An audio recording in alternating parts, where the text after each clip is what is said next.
Hotel brothers and sisters, Black Power, as always, giving honor to the Creator, giving honor to our ancestors. Chief of Staff, Brother Harris Abdul, my sister, my in-laws, my father, my subscribers, my viewers, my listeners, my street law soldiers, and all of our brothers and sisters that are fighting for our liberation and salvation in our black nation.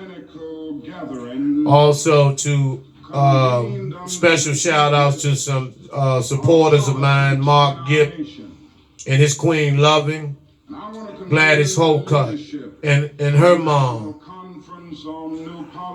Denise Duke, Diane Nelson, and so many others. Terry and Lakeisha Turner,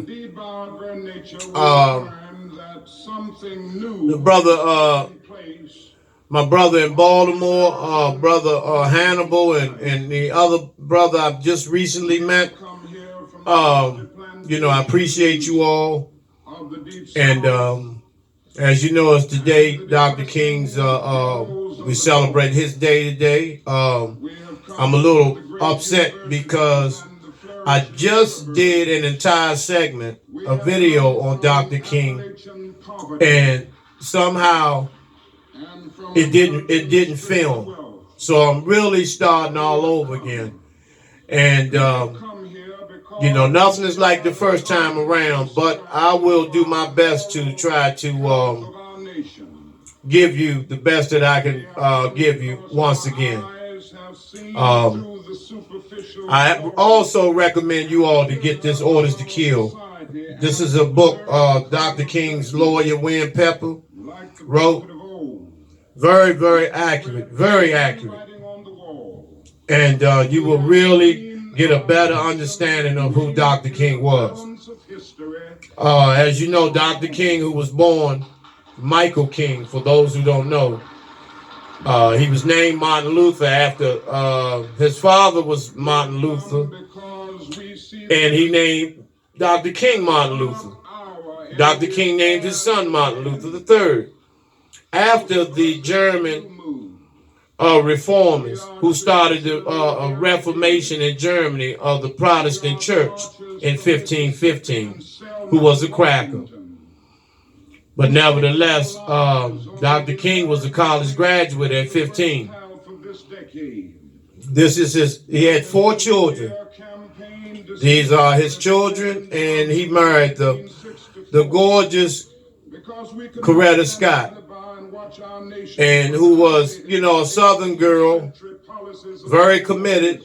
And like I said in the first video, a lot of you know, back in the day, these Southern women were more committed than the Northern women, because the Northern women were exposed to more city life, and with that feminism, they kind of lost their way in terms of commitment to the black man. Dr. King was a committed family man, and he wasn't faithful. He wasn't completely faithful.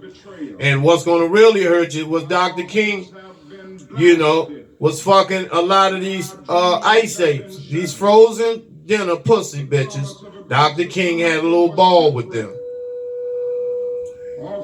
He met with so many leaders, entertainers, athletes, and Muhammad Ali, who loved Dr. King, but also told Dr. King he needed to put that passive shit to the side and start being more militant. Take a more militant approach at white supremacy, because just like today we have police terrorism, we had it back then, but they were in white sheets, and today they just wear blue uniforms.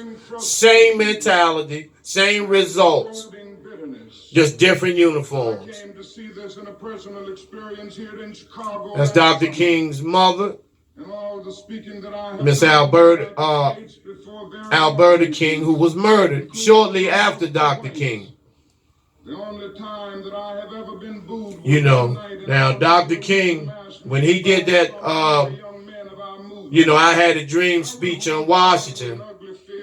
He stated later on that he regretted that, because he felt as though the I had a dream speech became a nightmare. As I lay awake thinking, I finally came to myself, and I could not for the life of me have And patience. As you notice on the balcony, For 12 years, I know you have 4 men.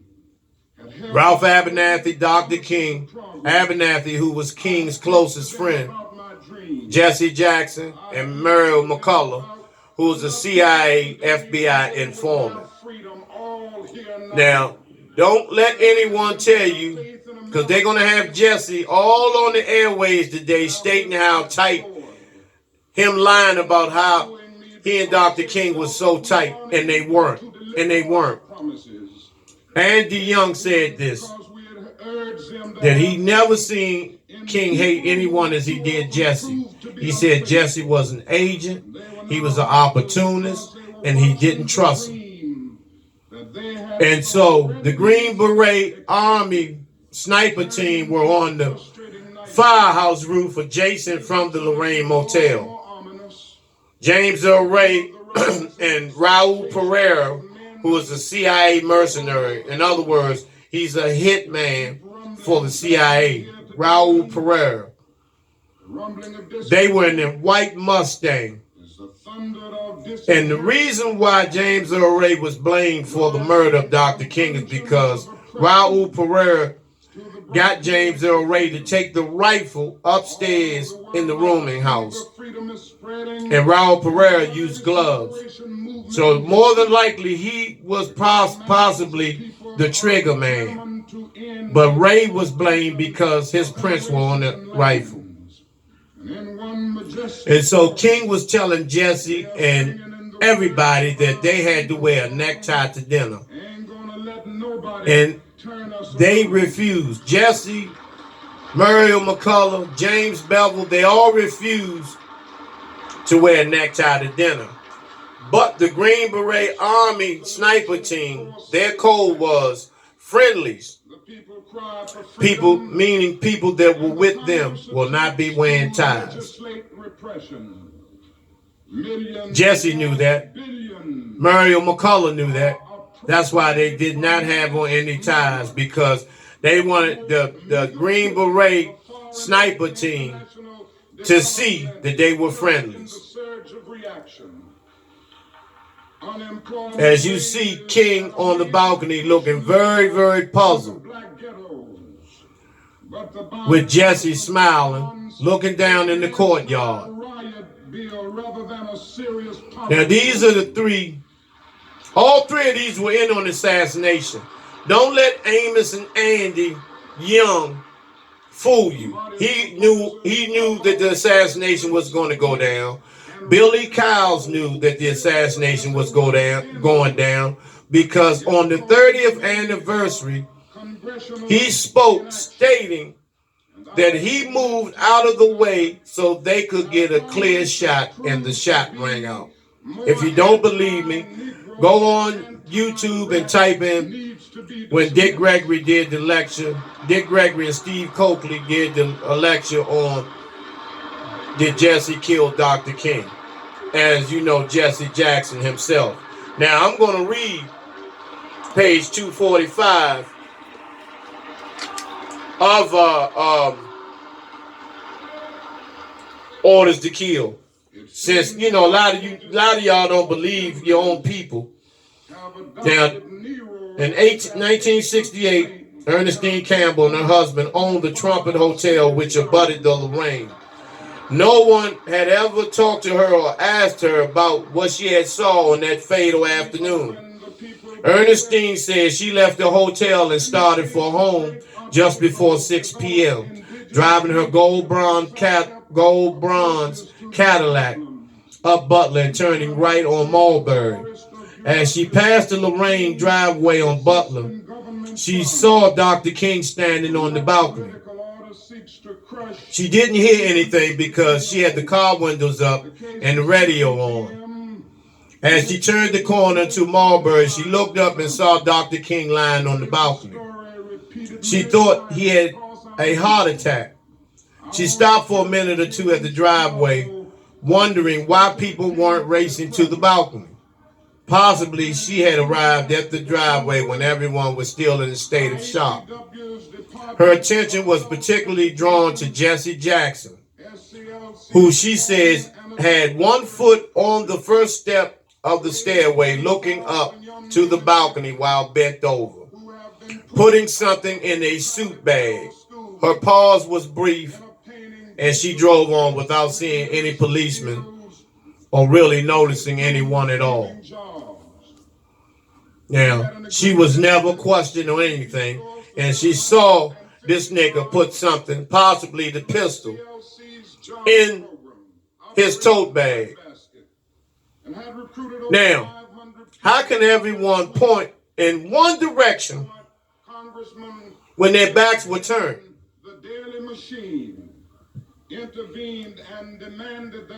That's King laying on the balcony with his face hanging out. Now,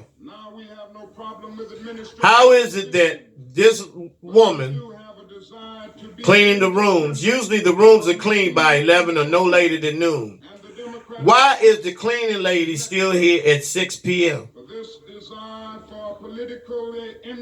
And she was mailed and sent $1,000 from an anonymous source every Christmas until she passed. I wonder why. It's Dr. King on the stretcher. At the funeral, that's Dr. King's mother and father, Coretta, Ralph. And what happened when King told Jesse he had a change of heart at the end, when he told them Jesse was in the courtyard. King was looking down and he told Jesse, you could come to dinner because all you need to come to dinner with is an appetite.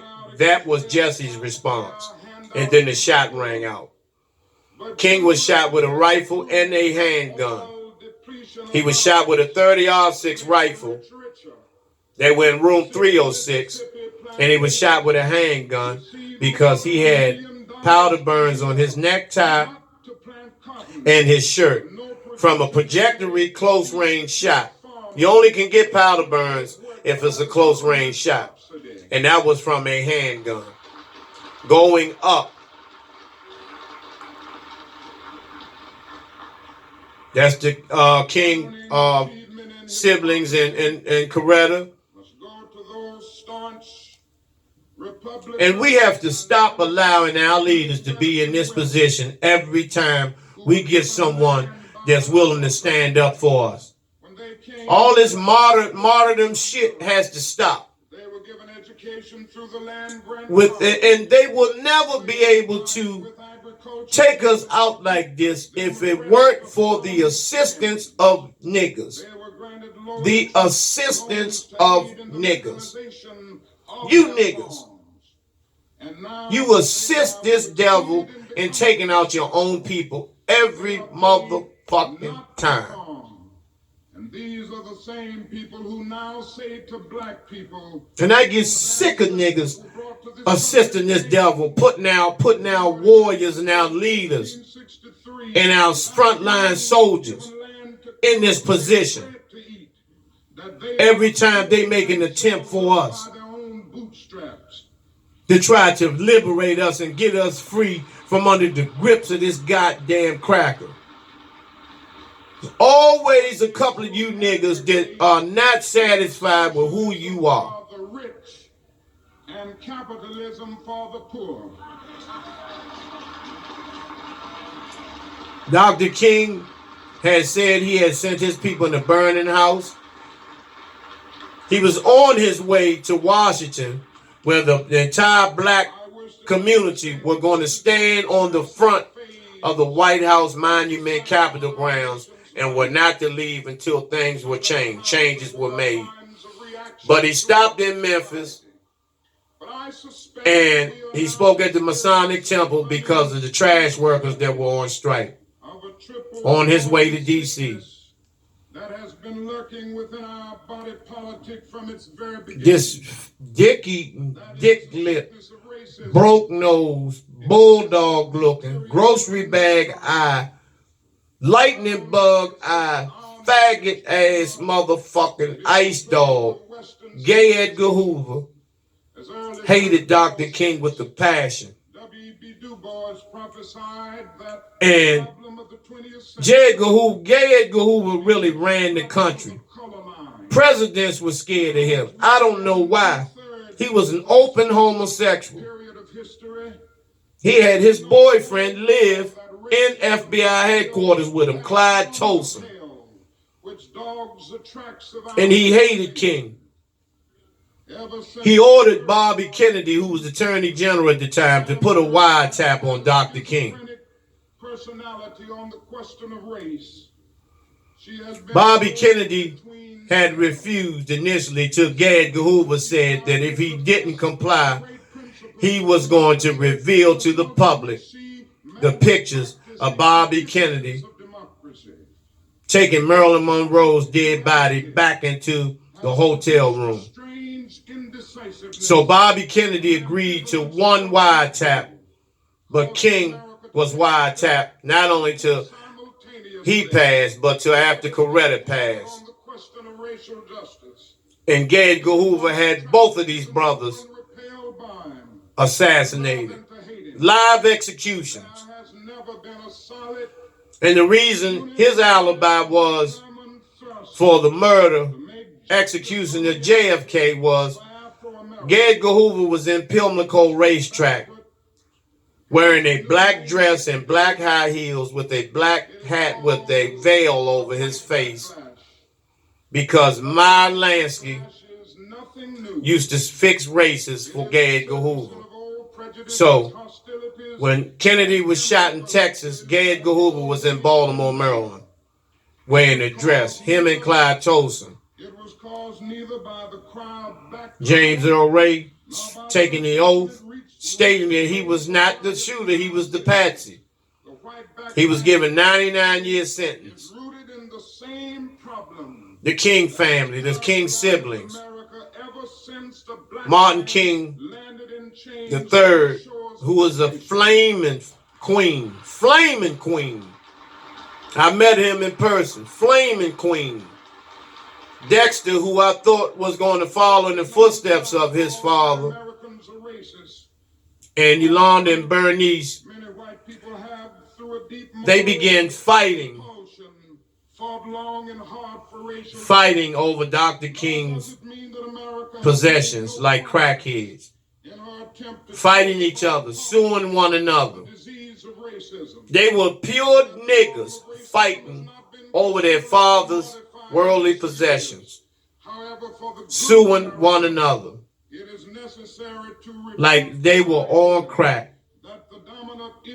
trying to sell his Nobel Peace Prize as well as his Bible. And they was very well financially well off from the beginning. But their lifestyles, trying to live like fucking rap stars, cost them a lot.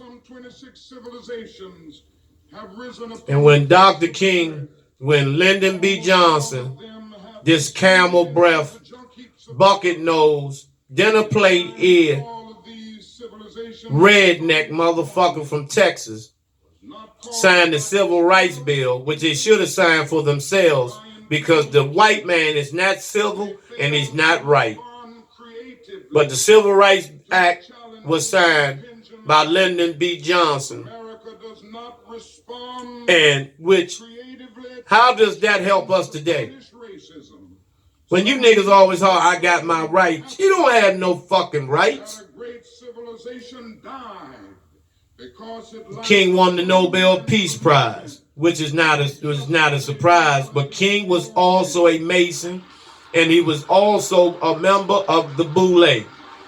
Sigma Pi Phi, for those who don't know what the Boule is, it's a black fraternity that protects white supremacy and keeps all other blacks at a subordinate level. Look it up. King and Malcolm. King became like Malcolm in the end, and Malcolm became like King in the end. King became the militant, Malcolm became the moderate. Multiplying of your machinery, you grow increasingly fatigued. Ralph Abernathy, who was King's closest friend, Andy Young wasn't. Don't let Amos and Andy Young fool you. Fauntroy, none of them. They weren't as close as Ralph. But it is said that Ralph started turning a deaf ear and blind eye to a lot of shit at the end. And to do more business. This tells us something. King was a Mason, like I told y'all. That cannot be cast aside. Lloyd Jowers, who stated on live television when the King assassination trials were on television, which they took off, when Lloyd Jowers stated who was all involved in the assassination of Dr. King. James L. Ray, who died in prison from drinking hooch in the penitentiary, cancer of the liver. Medgar Evers, who was a damn sure strong warrior, revolutionary, who was executed in front of his family as he entered the house, getting out of his car in the driveway of his home. We end up with guided missiles and misguided men. You know, so, you know, we have to be, you know, we have to stop allowing, once again, that's King and Malcolm. You know, they smiled for the cameras, but behind closed doors, they got down. They got down because Malcolm came down there and told King, and Elijah told him, we can send 10,000 members of the nation down here ready to throw down with these goddamn Klansmen. And at the time, King was on his, I had a nightmare shit, you know, and refused the offer. Medgar was a vicious brother. You know, see, the only reason why they honor King and they want you to be in the mindset of the Old Testament Dr. King. Turn the other cheek. Pray for the fucking police that blow your children's head off. You go pray for them. You don't fight back. And then you a good nigga when you do that. No. It's time we stand up, brothers and sisters. Dr. King, Malcolm, Garvey, Huey. Behind every good man is a good woman. They don't get no stronger than these three. They don't get too much stronger. But Queen Nzinga, my queen, should be pictured right there with them. They will forever be poor. Fred Hampton. These are warriors, y'all. To the consumer market, but reaping few benefits and services. You know, Robert Williams, you see, with his queen. Poverty is to end the exploitation of Huey and others. All the way to Brother Tupac, you know.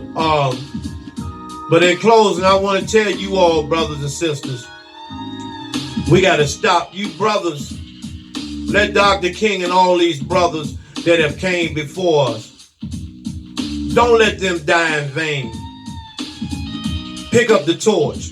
Start standing up. And you niggas stop being mama's boys and whining and acting like bitches, hitting these queens and all this shit, having so much disdain for the black woman and for yourself, whining like a little punk. Our predecessors had to be men before their time. And all we do is assist them, and we hate on each other so much that we allow these things to take place, and we allow people to get away with hate. You can't get away with hate no more. That self-hate that you got in you because you are jealous and you envy another brother because he's putting in work and he's trying to be a leader instead of a follower.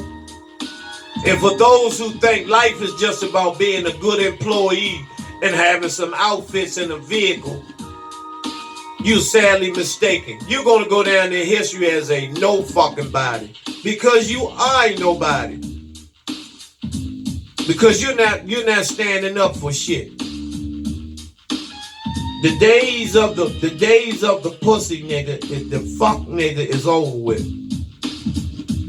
You know, if you are a fuck nigga and the things that I've mentioned, if you are engaged in that, hitting the queen, yelling at these queens, sitting around just getting high all day, eating Hot Pockets, playing PS4, not trying to find any type of source of income, not trying to fulfill any of your goals and missions, don't call Shaka. If you're not trying to improve, if you're not trying to raise your level of consciousness and get on the level that you're willing to fight for your children, your grandchildren, and beyond, it's no need for you to contact us, because we have nothing in common. I'm dealing with real men in 2019. 2018, I kind of compromised with a lot of you niggas. But it's full steam ahead now. Because these sisters are looking for some goddamn warriors. And you sisters, stop basing these brothers on what they got in their wallets. How big their penises are and all this type of shit. Or how cute they are. That shit don't mean nothing. Because you're going to be sorry. You're going to be left behind too. This government shut down. Putting these, they know that the black man and woman is only one paycheck away from poverty, because we're the only ones that's really affected by this shit. These crackers and these sellout niggas, they don't have to worry about where they're gonna get their next meal from. But you do. You niggas that been on your jobs telling on other blacks, now you in the same boat. I told you motherfuckers, the cracker don't care nothing about you either.